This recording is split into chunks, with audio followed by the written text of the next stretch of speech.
And I should be all good and Brona Eladif. I'm going to sing another sad song for you now. That's one.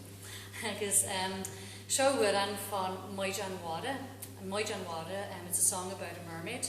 And this is a song, it happened in Donegal. I like to say that it's a true story. And it's about a mermaid who falls in love with a man from Donegal. And he asks her to marry him. But I think he kind of makes her marry him, really. And he sees her by the sea one day, and he steals her tail, or in some stories it's her cloak. And so she has to marry him without her tail or her cloak.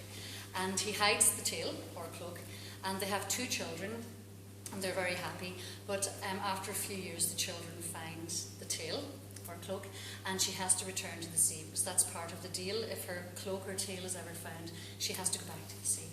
And but I like to tell people, especially children, that they're never short of fish in that house, and that they can see their mother by the sea every day. And they say that the descendants of Moijan Wada, the mermaid, live in Gweedore to this day in Donegal, where I'm from.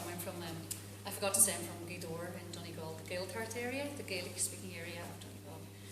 And also, it's very similar to the Selkie story in Scotland, the seal person, the seal people, half seal, half human. And also I heard that it's similar to a story here, the Lady of the Lake, is that right? I heard, yeah, the Lady of the Lake. And so, Shaw and Moijan Wada.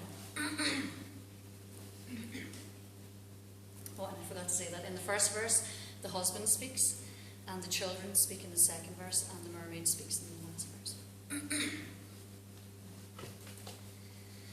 Is Kasulger Vato